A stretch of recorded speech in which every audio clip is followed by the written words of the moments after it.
In my opinion, there could be no debate today. Couldn't agree with you more, Mr. Crosstraw. As an investor in a Standard Oil company, I see this as an end of a muckraker.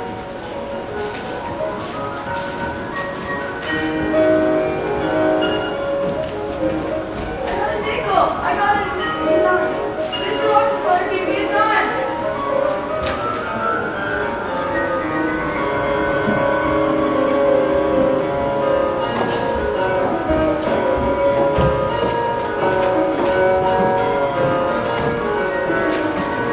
My friend John sent the price of oil all around the world. He helped to stabilize the market. It's his monopolies. Miss Tarbell should be married and raising a family. She has no business meddling in men's business affairs.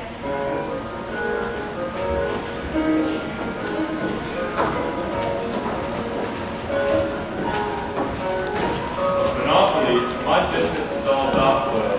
I sell dozens of cans of castor oil.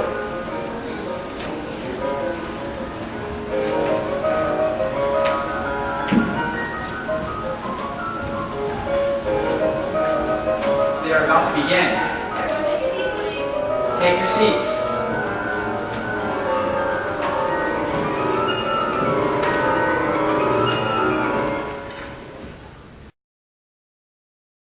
All the subjects that seem to have attracted most attention to the public affairs of the Standard Oil Company, the matter of rebates from the railroad has perhaps been uppermost.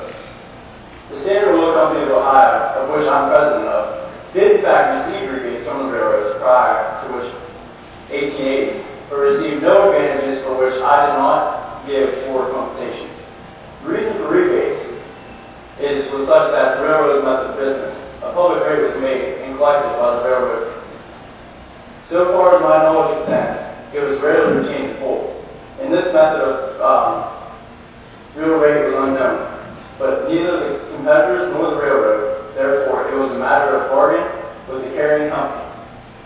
Each supplier made the best bargain he could, but whether he was doing better than his competitor was only a matter of conjecture. The Standard Oil gave advantages to the railroads for the purpose of reducing costs of transportation. It offered rates in large carloads and trainloads. It provided regular traffic so the railroad could conduct its transportation to the best advantage. And it used equipment to its full extent.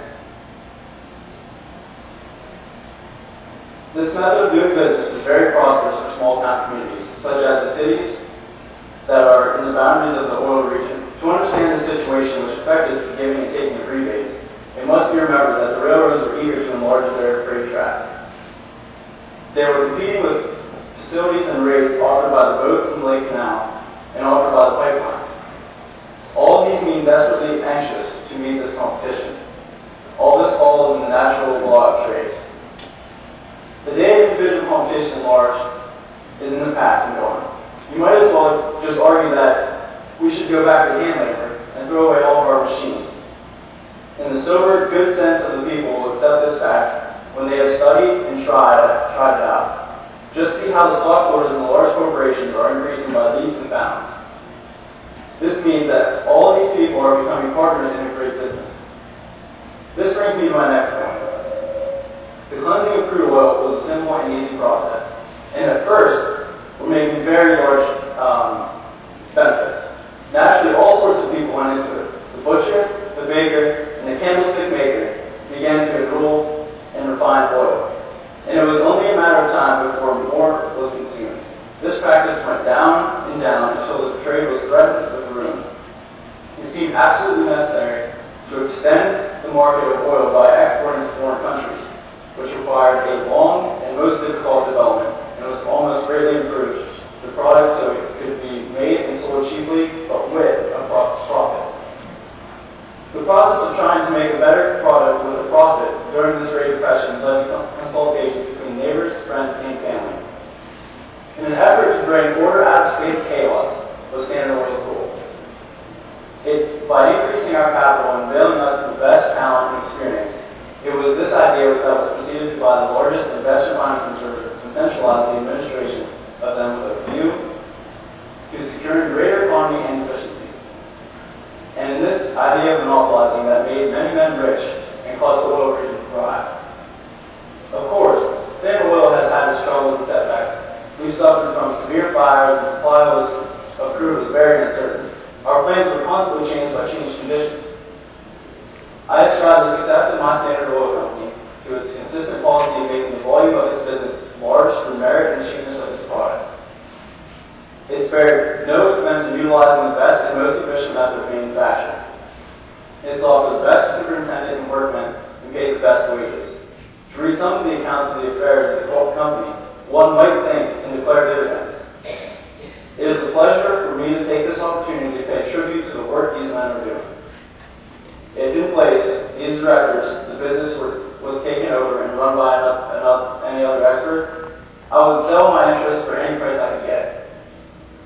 Succeeding in a business requires the best and most earnest men to manage it, and the best men to rise to the thought. Americans are to have the privilege of extending their business in the State of the Union and into the foreign countries as well.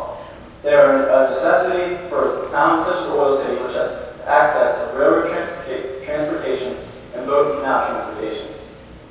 It acts as a great place to do business.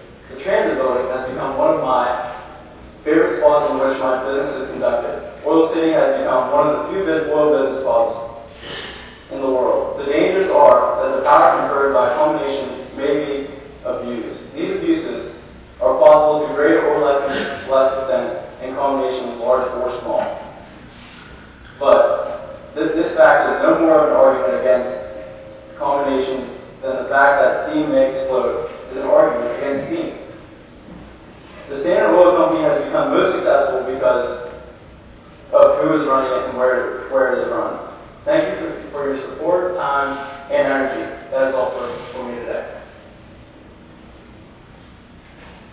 Is there any questions?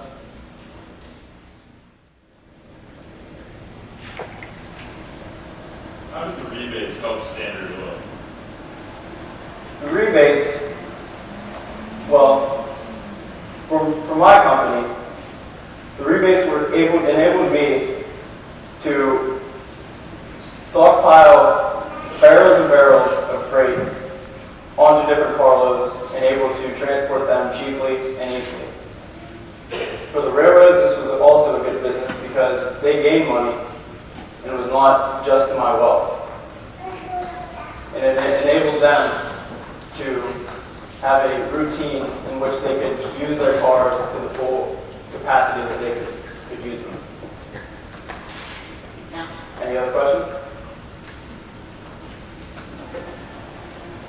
Do you think this Tarbell's article will affect Standard Oil? I don't believe it will. The people that do business with Standard Oil believe in my company and know that if there's any company out there, mine would be the one to go through. I sell oil at a cheap price.